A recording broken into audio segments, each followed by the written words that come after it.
नमस्कार मित्रों, आज लेके आए हैं नवम भाव।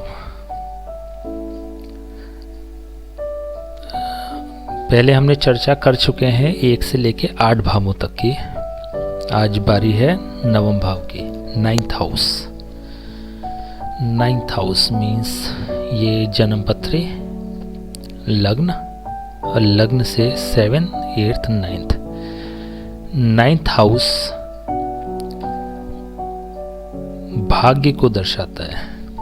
भाग्य या डेस्टिनी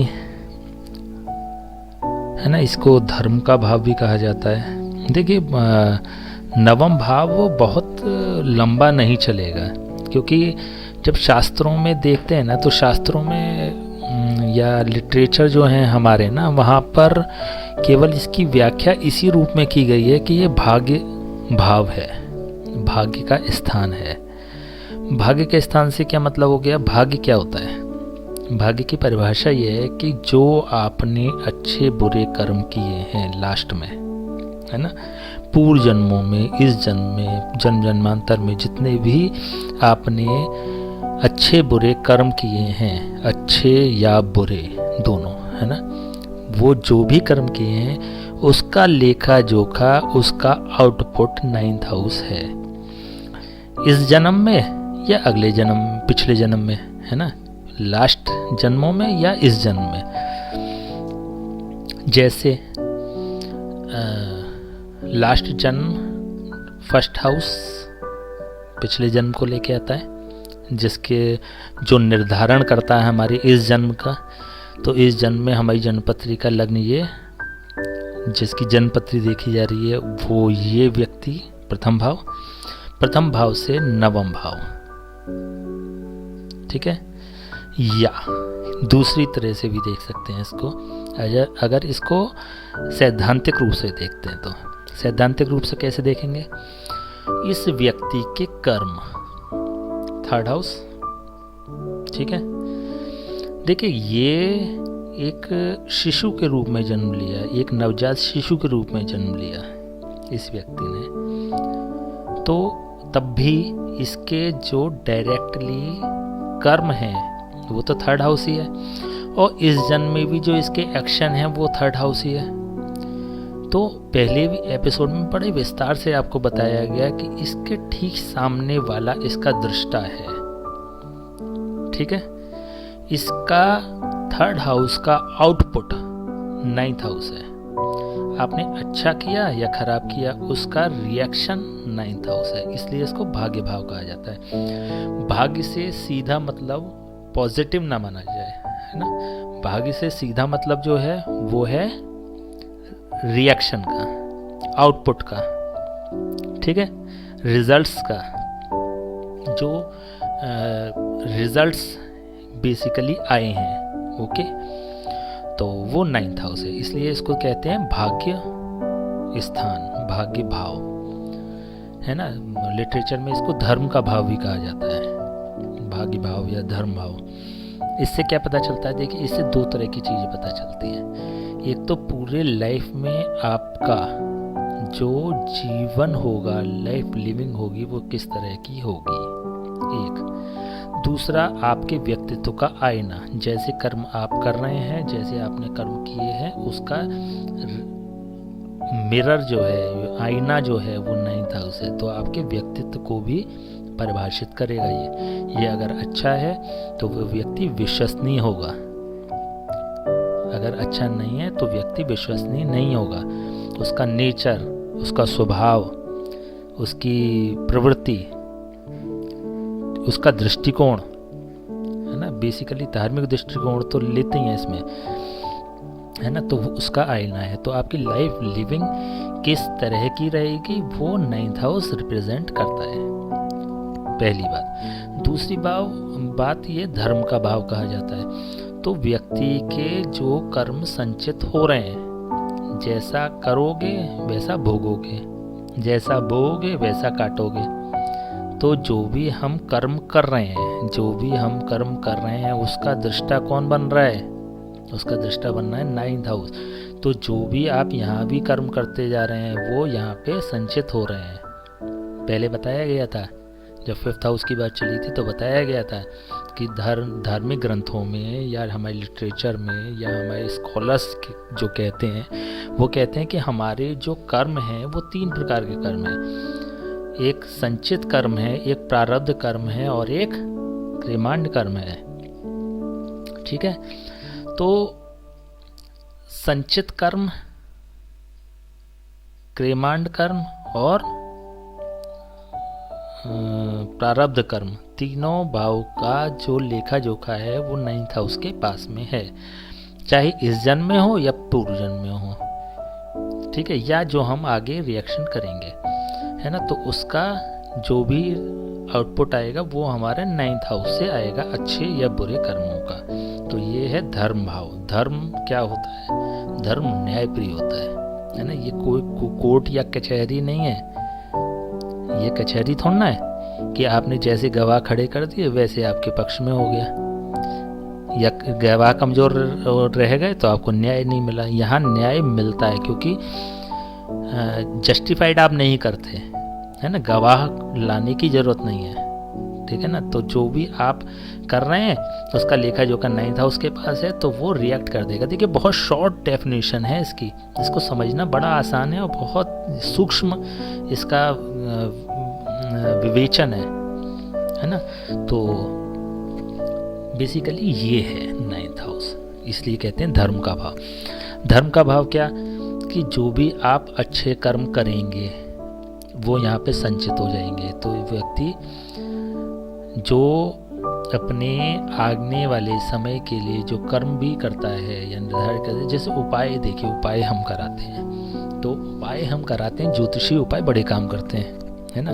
बेसिकली हम लोग जो वर्क कर रहे हैं या हम जो सेवा दे रहे हैं, जो हम अपने बिजी शेड्यूल में से निकाल के लोगों की सेवा कर रहे हैं, कुंडली देख रहे हैं, तो उसका मेन उद्देश्य क्या है? उसका मेन उद्देश्य है कि उसके जीवन को हम सरल बना सकें, उसके जीवन में थोड़ा सा खुशियाँ ला सकें, उसको थोड़ी सी हंसी दे पाएँ, उसको जो जिन परेशानियों से वो ग्रसित है उसको दूर कर पाएँ। तो कैसे कर पाते हैं वो, है ना। हमने कह दिया, उन्होंने सुन लिया और वो चले गए। देखिए मैं अक्सर कहता हूँ अपने जो लोग दिखाने भी आते हैं कि आप एस्ट्रोलॉजर के पास जाते हैं या आप डॉक्टर के पास जाते हैं, एक ही बात है। जैसे आप डॉक्टर के पास गए, आपने अपनी जो डिजीज़ है, जो आपके रोग हैं, उनको आपने डायग्नोस करा लिया, आपने ये पता कर लिया कि मुझे मेरे शरीर में कौन से रोग हैं, है ना। फिर उसके बाद क्या होता है?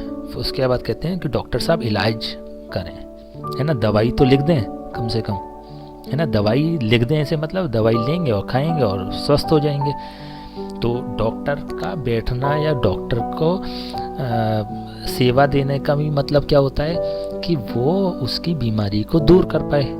इसी तरह से एस्ट्रोलॉजी करने का जो ज्योतिष आप सीखना चाहते हैं, हम सिखाना चाहते हैं, हम क्यों सिखा रहे हैं, हम क्यों इतना समय दे रहे हैं, क्यों हम इतना ज्ञान बांट रहे हैं?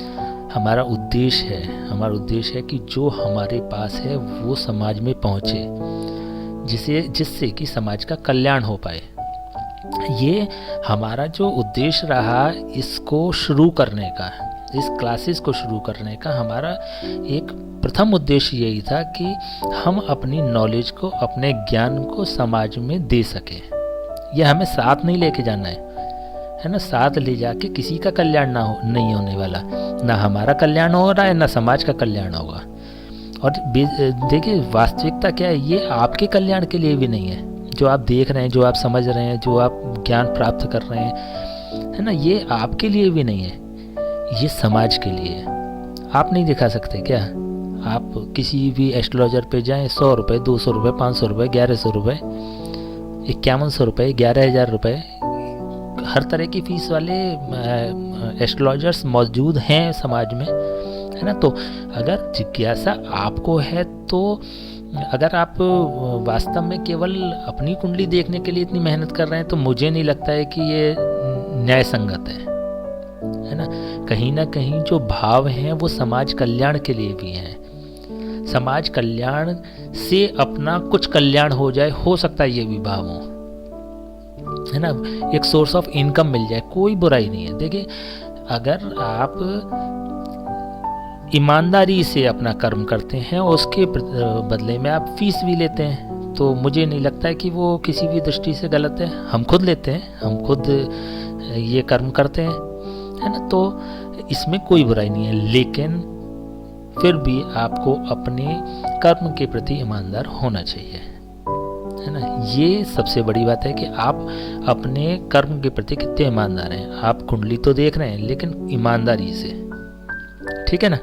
तो मेन जो बात है वो ये है कि कर्म, हम जो उपाय करा रहे हैं ना, तो उपाय भी इस व्यक्ति के कर्म में शामिल करते हैं जिसमें कि वो रिएक्ट होते हैं 9th हाउस के रूप में। अब देखिए, कुछ अगर नहीं समझ में आ रहा हो तो लास्ट एपिसोड अष्टम भाव जरूर देखिएगा, उसमें बड़े विस्तार से चर्चा करी है। मेरे ख्याल में 1 घंटे से ऊपर का एपिसोड बन गया वो, इसीलिए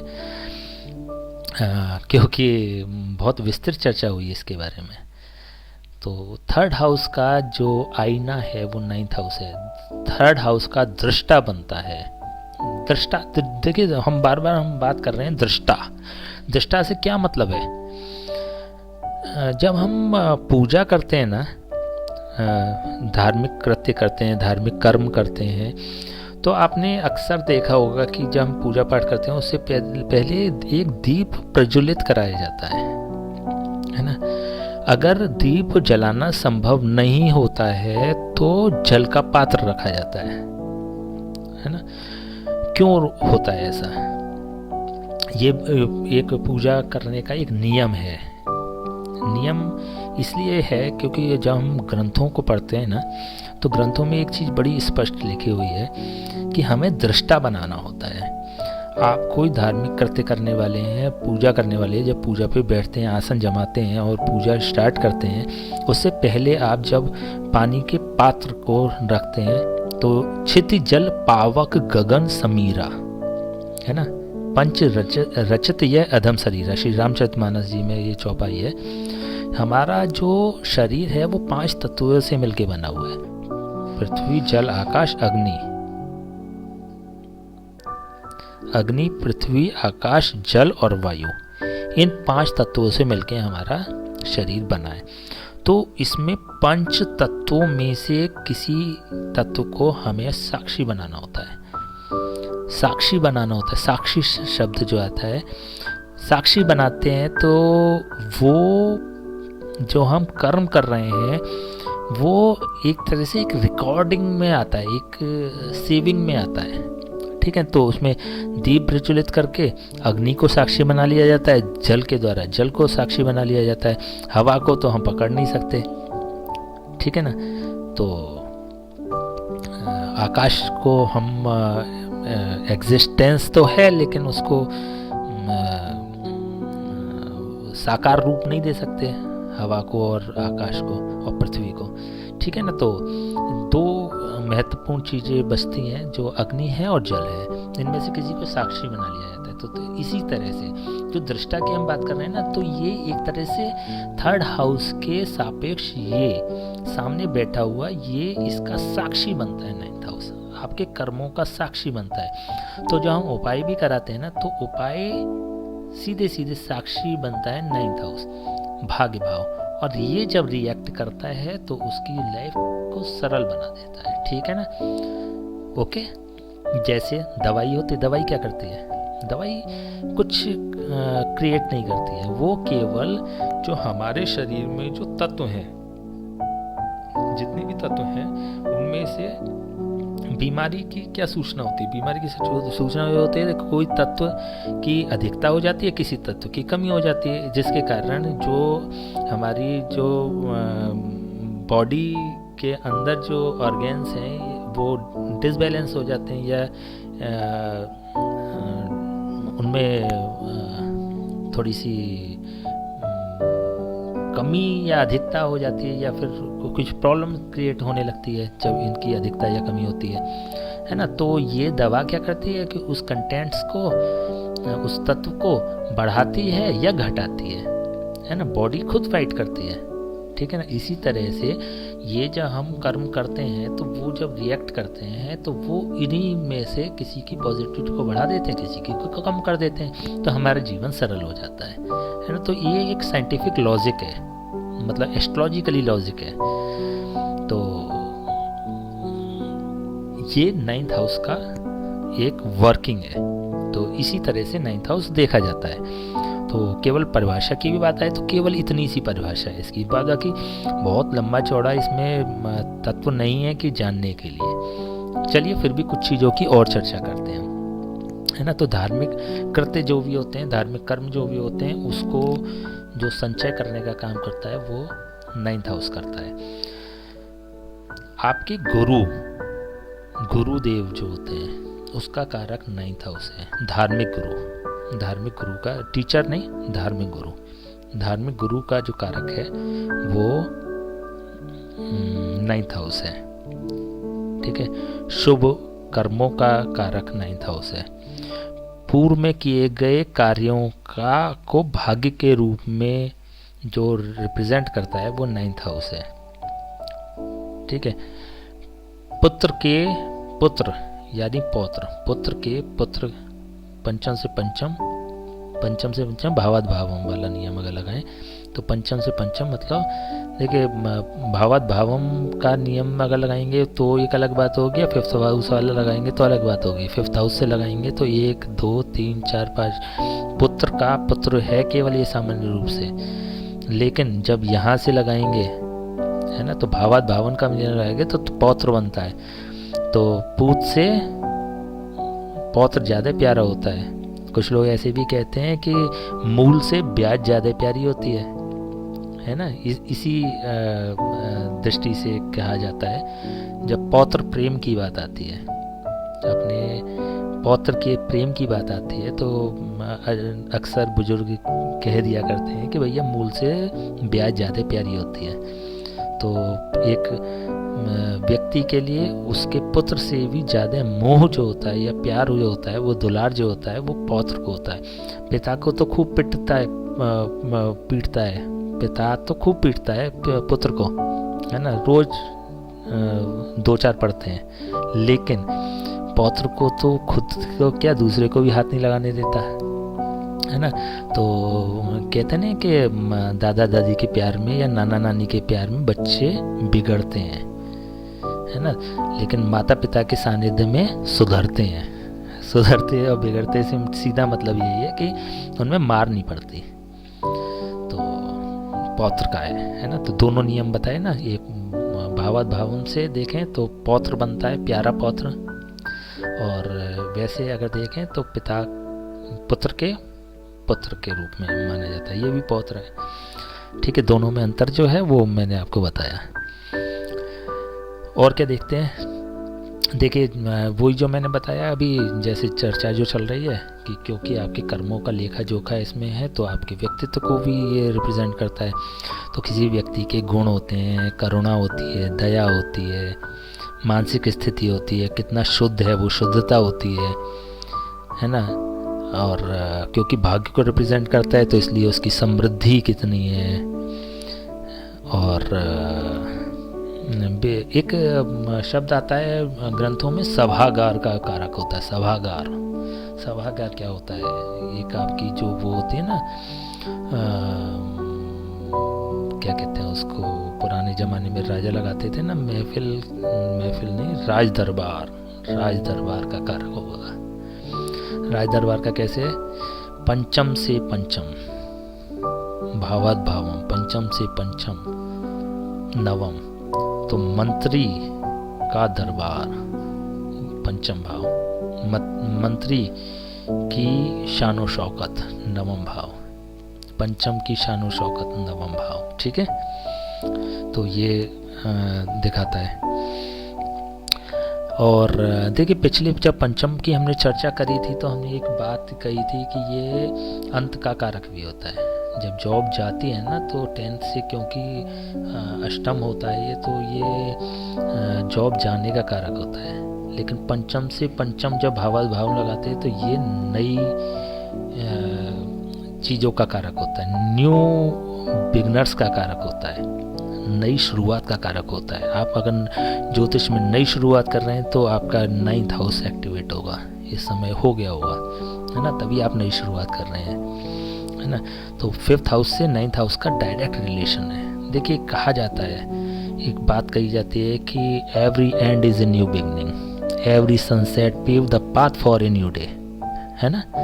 तो every sunset pave the path for a new day, तो प्रत्येक जो सूर्यास्त होता है वो एक नई सुबह के लिए अपने रास्ता बनाता है, रास्ते का निर्माण कर रहा होता है। तो every end is a new beginning है, जब अंत होगा तो उसके बाद एक नई शुरुआत होगी, अंधेरे के बाद उजाला होगा, ठीक है ना। तो ये अंधेरा है तो ये उजाला है, ये अंत है तो ये शुरुआत है।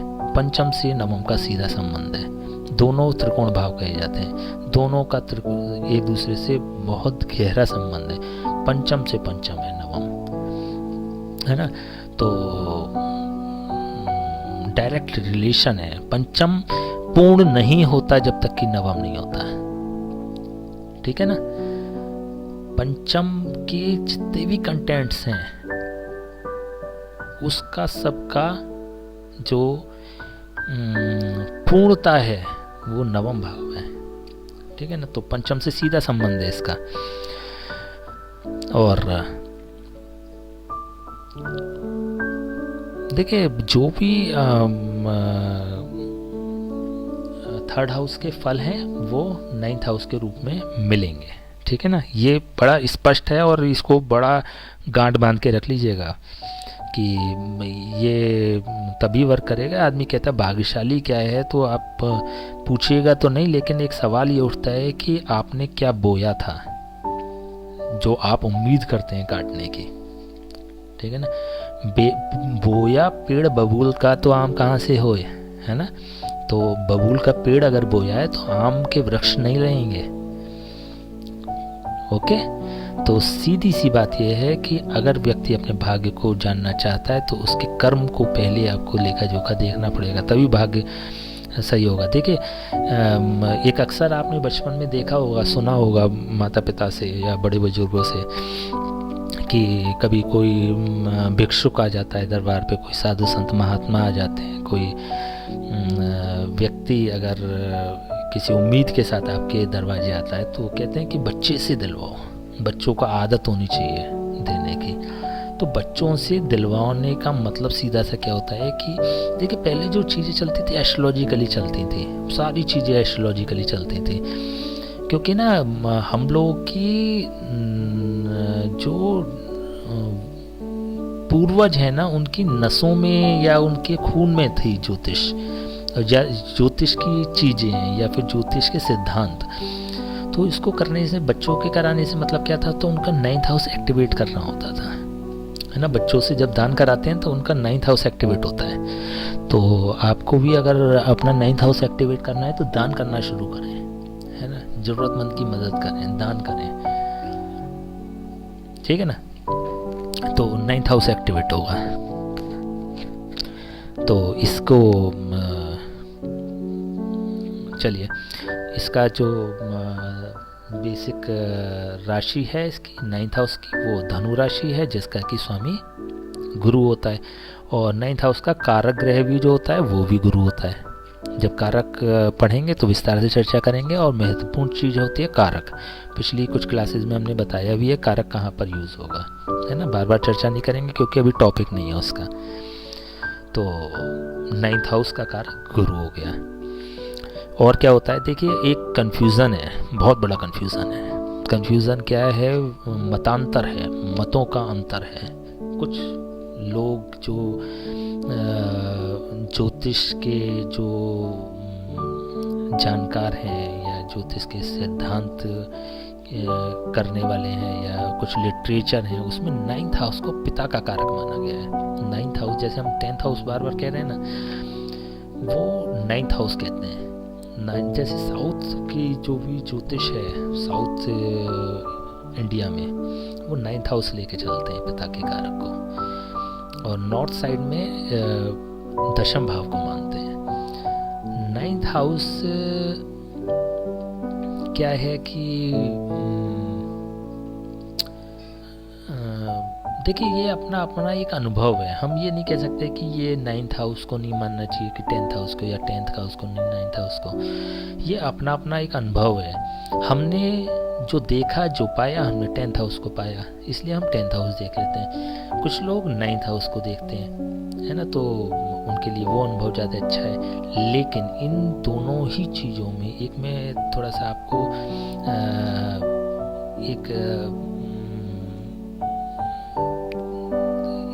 कह सकते हैं कि एक की देना चाहता हूँ, की, है ना। पिता से संबंधित होता क्या है कि जब हम ज्योतिष कुंडली देख रहे होते हैं ना, तो जब पिता के बारे में सूक्ष्म हमें जानकारी चाहिए होती है। एक तो ये ओवरऑल हम छोटी छोटी चर्चाएं कर रहे हैं, लेकिन एक सूक्ष्म जानकारी चाहिए होती है ना, तो हमें 9th हाउस भी देख लेना चाहिए। हालांकि हमने हमेशा 10th हाउस देखा है, उससे हमारे प्रेडिक्शन अच्छे गए हैं, लेकिन कभी कभी हमें 9th हाउस को देखने की आवश्यकता पड़ जाती है। ठीक है ना, जब सूचनाएं क्लियर नहीं मिलती हैं 10th हाउस से, तो हमें 9th हाउस सपोर्ट करता है। ठीक है ना, लेकिन जितने सिद्धांत वर्क करते हैं वो 10th हाउस से ही कर रहे होते हैं, है ना। जैसे कि हमने 10th हाउस का रिलेशन बताया, माता का कभी कोई कन्फ्यूज़न नहीं है, किसी लिटरेचर में कोई कन्फ्यूज़न नहीं है कि माता का 4th हाउस नहीं है, लेकिन माता का जीवन साथी पिता है ना, छठे से उसका कोई मतलब नहीं है। तो सिद्धांत जितने भी हैं वो 10th हाउस को रिप्रेजेंट कर रहे हैं कि पिता का कारक 10th हाउस है। ठीक है, तो अगर वैसे देखा जाए तो यहाँ पे पिता का कारक 10th हाउस है, लेकिन कभी कभी आपको आवश्यकता पड़ सकती है 9th हाउस को, तो बिल्कुल अवॉइड ना करें इस चीज़ को, है ना, क्योंकि सिद्धांत सारे इसी को वो कर रहे होते हैं। लेकिन कुछ क्वेश्चंस में 9th हाउस जवाब देता है पिता से संबंधित।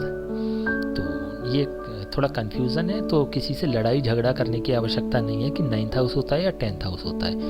एक सीधी सी बात यह है, सैद्धांतिक बात करें, कि साउथ में 9th हाउस को मानते हैं और नॉर्थ इंडिया में 10th हाउस को मानते हैं। कुछ ग्रंथ 9th हाउस को कहते हैं, कुछ ग्रंथ 10th हाउस को कहते हैं। ठीक है, कौन से ग्रंथ क्या ग्रंथ ये मैं बार बार चर्चा नहीं कर रहा हूँ, लेकिन कभी ये भाव वाला एपिसोड ख़त्म होने से पहले मैं एक बार आपको स्पष्ट बताऊंगा कि कौन कौन से ग्रंथ हैं और क्या क्या क्या उनमें कहा जा सकता है या कहा गया है, जिससे कि लिटरेचर की आपको जानकारी हो। जानना ज़रूरी है कि हम जो पढ़ रहे हैं उसके जो स्रोत है वो क्या है ना। उनको प्रणाम करने का आपका पूरा उत्तरदायित्व है, तो एक बार उनको प्रणाम करेंगे, या तो 11th क्लास में, 11th भाव में, या तो 10th भाव में, है ना, उनको हम चर्चा करेंगे। चलिए आगे 9th हाउस और किसका होता है। देखिए 3rd हाउस में हमने पढ़ा प्रकाशन का होता है, मीडिया का होता है, सोशल मीडिया जो चीज़ें चल रही हैं उन सब का होता है ना। इसका जो आउटपुट है या दृष्टा है वो 9th हाउस है। तो इसमें प्रकाशन क्या होता है। प्रकाशन, आपने एक पुस्तक लिखी, छपी और नहीं चली तो 3rd हाउस है, और चल गई तो 9th हाउस है। समाज आपके उस प्रकाशन को, उस सोच को, प्रकाशन क्या होता है, एक सोच होती है, आपकी अपनी सोच है, आपने कुछ लिखा, ये आपकी अपनी सोच है, ये आपका जीवन का एक दृष्टिकोण है, उस टॉपिक को लेके, उस विषय को लेके आपका दृष्टिकोण है। तो ये तो आपका अपना हुआ, अच्छा है या खराब है, आपके लिए सही है, तो आपने उसको लिखा, है ना, आपको उसको समाज को बताना चाहा, लेकिन समाज ने उसको कितना स्वीकार किया, ठीक है, ये 9th हाउस बताएगा। समाज उस प्रकाशन को किस दृष्टि से देखता है वो 9th हाउस बताएगा। आपने कोई यूट्यूब का चैनल शुरू किया, आपने उसमें कोई एक्टिविटी करनी शुरू करी, आपने अपने हिसाब से बेस्ट करी, आप में कुछ कमी हुई तो और सुधार किया, फिर परफेक्ट कर दिया उसको, तो आपके हिसाब से तो परफेक्ट हो गया।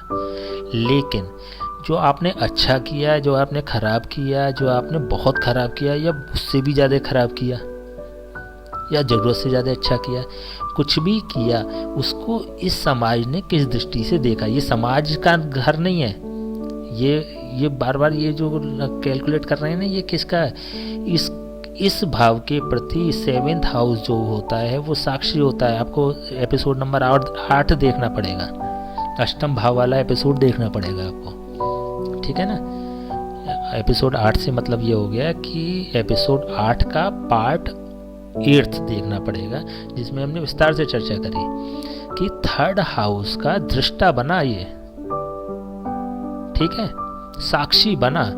इसलिए समाज की नज़र में ये क्या हुआ, ये 9th हाउस देगा। तो वो चलेगा या नहीं चलेगा, ये कहते हैं कि भाग्य हुआ तो चलेगा। अब तो भाग्य, हमने तो अपना कर्म कर दिया, बाकी तो भाग्य। तो भाग्य क्या है, आपके कर्मों का समाज किस नज़रिए से देखता है वो भाग्य है। आपके पिछले किए हुए कर्मों को समाज ने किस नज़र से देखना है वो भाग्य है। कुछ चीज़ें आप इस जन्म में भी कर रहे हैं, अच्छा कर रहे हैं, हमने कही ना, अच्छे या बुरा आपने जो भी किया, आपने बहुत अच्छा कर लिया, बहुत अच्छा कर लिया, ज़रूरत से ज़्यादा अच्छा कर लिया, बड़ी ईमानदारी से कर लिया। एस्ट्रोलॉजर होते हैं, कोई बड़ी ईमानदारी से काम करते हैं लेकिन सफलता नहीं मिलती, पूरे समाज के ताने भी मिलते हैं उनको, घर परिवार वालों के भी ताने मिलते हैं, तुमने जीवन में किया तो किया क्या। लेकिन बात सच्चाई क्या है ना कि आपने जो किया वो ईमानदारी से किया। हम कहते हैं ना कि भाई ये संतुष्टि है कि हमने बड़ी ईमानदारी से किया, इस बात की संतुष्टि है। वो वेस्ट नहीं जाना है, वो आज शायद आपके ये दृष्टा नहीं बन पाया, आज दृष्टा नहीं बन पाया या रिएक्ट नहीं किया इसने, दृष्टा तो है, आपका भाग्य इसका दृष्टा तो है, वो तो देख रहा है कि आपने विषम परिस्थितियों में भी अपने सिद्धांतों से समझौता नहीं किया, अपनी ईमानदारी से समझौता नहीं किया, आपने अपने गुणों से समझौता नहीं किया, ठीक है। आपने अपने जो डिवोशन है, डेडिकेशन है, जो समर्पण है, उससे समझौता नहीं किया। ये तो दृष्टा बन गया ना, ये तो साक्षी बन गया ना। लेकिन इसने भले ही अभी नहीं दिया तो लेकिन मिलेगा ज़रूर, 100% मिलेगा, ऐसा हो नहीं सकता नहीं मिले। दूसरा व्यक्ति कौन है, दूसरा व्यक्ति कहते हैं जिसने समझौता किया, उसने कि इधर जाने दो दुनियादारी, हम तो 2 पैसे कमाएंगे, छल कपट द्वेष भाव जैसे हमें करना है वैसे करके हमें 2 पैसे कमाने, अपने अपने परिवार के लिए और कल्याण करने के लिए अपना आगे बढ़ना है जीवन में। तो उसने वो आगे बढ़ गया क्योंकि उसने शॉर्ट रास्ता अपना लिया।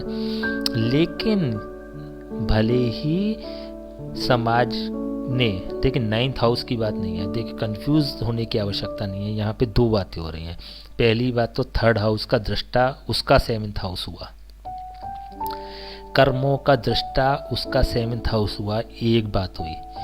दूसरी बात यह है 3rd हाउस का दृष्टा 9th हाउस होता है या 3rd हाउस के ठीक सामने 9th हाउस होता है, भी एक अलग बात हुई, ठीक है ना।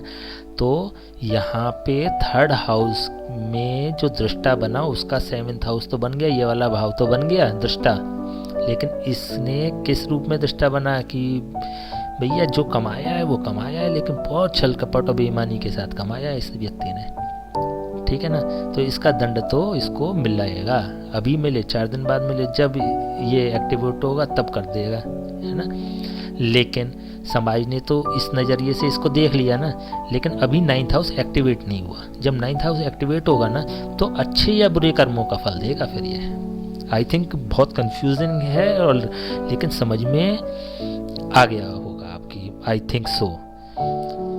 नहीं आया हो तो फिर समझने की प्रयास करें, क्योंकि ये बड़ा देखिए गूढ़ रहस्य की चीज़ें हैं ये, तो धीरे धीरे समझ में आएंगी, आराम आराम से समझ में आएंगी, ठीक है ना। इसको अभी दूसरे दृष्टि से देखते हैं, तब आएगी आपकी समझ में, आ गई होगी, कुछ रह गया है ना, पूरी तरह से नहीं आया। अब चलिए हम 4th हाउस की बात करते हैं। 4th हाउस क्या है, सुख का भाव है। आपके सुख का दृष्टा बना 10th हाउस, ठीक है। आपने जो भी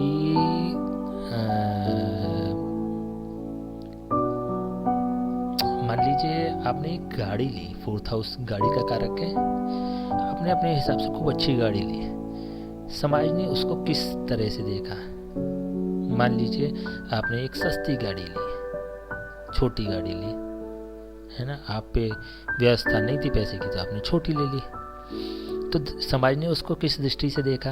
अब ये दृष्टा बना, ये दृष्टा बना, तो इसमें ये क्या हो गया, आपके सुखों का, आपके भौतिक संसाधनों का जो आईना है, समाज किस रूप में देखता है? आपके कर्म क्षेत्र के रूप में देखता है, आपके प्रभाव के, प्रसिद्धि के रूप में देखता है, आपके सोशल पोजीशन के रूप में देखता है। ठीक है ना? तो आपने छोटी गाड़ी ली तो सोशल स्टैंडर्ड बना आपका, आपने बड़ी गाड़ी ली तो आपका सोशल स्टैंडर्ड बना। किससे सोशल स्टैंडर्ड बनता है? ये सोशली स्टैंडर्ड का है ना? समाज में आपके स्तर को दिखा रहा है ना ये 10th हाउस। अभी आएगा 10th हाउस का चैप्टर तो बात होगी, तो आपके सामाजिक स्तर को दिखाता है ये।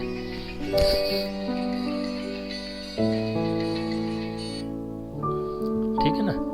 तो सामाजिक स्तर को अगर दिखा रहा है ये, तो छोटी और बड़ी गाड़ी से तो सामाजिक स्तर डिसाइड हो रहा है ना, तो ये सीधा सीधा संबंध हो गया ना। ऐसे ही दूसरे भाव को देख लेंगे। अब तीसरे भाव के कंफ्यूज होने के लिए इसलिए आवश्यकता नहीं है क्योंकि ये 9th हाउस है इसका, है ना। तो हम केवल 7th हाउस की बात कर रहे हैं, इसके सापेक्ष ये 7th हाउस पड़ा। ठीक है। अब नेक्स्ट क्या है?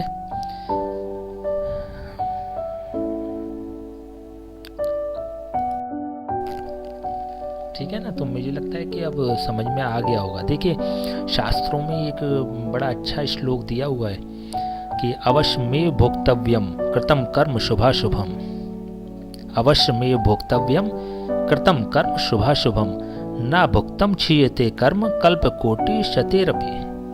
ठीक है ना। ये एक बड़ा अच्छा श्लोक है, अक्सर लोगों के मुंह से आप सुनने को मिल जाएगा, आपको साधु सन्यासी महात्माओं के मुंह से सुनने को मिल जाएगा, है ना। तो इस क्या मतलब हुआ इसका? इसका मतलब हुआ कि अपना किया हुआ जो भी शुभ और अशुभ कर्म है वह अवश्य ही भोगना होता है आपको। ठीक है ना। और इसके आगे जो लाइन है ना भुक्तम क्षीयते कर्म कल्प कोटि शतेरपि, इसका मतलब ये होता है कि सैकड़ों करोड़ों कल्पों के गुजरने पे भी वो कर्म उसका फल टाल नहीं सकते हैं। मतलब ये भोगना ही पड़ेगा, कर्म वो टल नहीं सकते हैं। सैकड़ों और करोड़ों और कल्पों के गुजर जाने पर भी कर्म और उसके फल का जो भोगता है वो उसको भोगना ही पड़ेगा। तो वो तो भोगना ही है। इसका जो वो है थोड़ा लेट हो सकता है, ये संचित होगा वो एक अलग बात है, अपना जब मैच्योर्ड होगा तो वो भोगना पड़ेगा। ठीक है ना। तो ये पूरा एक सिद्धांत है 9th हाउस का। इसलिए पूरा कुंडली का केंद्र बन जाता है ये 9th हाउस, जिसको कि अक्सर लोग कहते हैं कि भाग्य उदय कब होगा। तो भाग्य उदय तो कब होगा उसके लिए क्वेश्चन अच्छा है, जिसका कि भाग्य, जिसके कि कर्म अच्छे हैं। जिसके कर्म अच्छे नहीं है उसका तो भाग्योदय भी खराब हो जाएगा। ठीक है ना। भाग्य उदय से मतलब हो गया है कि आपके जन्म जन्मांतरों के संचित कर्मों का फल मिलने का समय कब है। ठीक है ना। तो थोड़ा सा ये जान लें कि पहले तो भाग्य कैसा है ना। उसके आधार पे आप देखिएगा कि फिर इसके भाग्य में क्या है। चलिए खैर, तो बात चल रही थी प्रकाशन की। प्रकाशन को किस रूप में देखते हैं 9th हाउस इसको वो करेगा कि आपके विचारों को लोग किस रूप में देखते हैं। ठीक है ना। और धार्मिक यात्राओं का कारक है ही, ये पहले भी बताया जा चुका है। दर्शन का कारक है, आपका जो प्रतिक्रिया है या फिर रिएक्शन है या फिर सोच है वो किस तरह की है, वो सब इसमें जानने का आपको वो मिल जाएगा। एक धर्म का भाव है। देखिए मंदिर, मस्जिद, गुरुद्वारा, चर्च, ये सब 9th हाउस है। ठीक है ना। जितने भी कह सकते हैं कि देव स्थान है किसी भी धर्म से रिलेटेड, वो 9th हाउस है। जितने भी लिटरेचर हैं, वेद पुराण बाइबल, वेद पुराण बाइबल है, कुरान है ना, जितने भी पवित्र ग्रंथ हैं, है ना, वो सब 9th हाउस हैं। ठीक है ना। जितने भी धर्म के प्रचारक हैं वो 9th हाउस से देखे जाएंगे। धर्म की बात चल रही है केवल अभी, है ना। धर्म के प्रचारक जो है वो 9th हाउस से देखेंगे। तीर्थ यात्रा हो ही गई। और हाई एजुकेशन का पहले बताया था, हाई एजुकेशन का कारक है। आफ्टर 12th की जो एजुकेशन है उसका कारक 9th हाउस है। ठीक है, तो एस्ट्रोनॉमी जो होती है वो 9th हाउस से पता चलती है। और बाद बाकी तो मेरे ख्याल में वो सब कैलकुलेट कर ही लेंगे। अब इतने तो होशियार हो ही गए। अब क्या रिश्तों का जो चीज़ें हैं वो सब, मामा का सुख, माता का स्वास्थ्य, पिता का व्यय स्थान हो गया, ठीक है ना। और क्या हो गया, नानी का कर्म क्षेत्र या मेहनत या फिर पुरुषार्थ नानी का, वो 9th हाउस हो गया, ठीक है ना। तो बड़े भाई का आय का भाव हो गया। ये तो सब कैलकुलेट कर ही लेंगे। थोड़ा अपना विचार करें और अपने जो है प्रतिभा को सामने लाएं। अब प्रतिभाशाली हो गए हैं आप काफ़ी हद तक, तो इसको देखते हैं।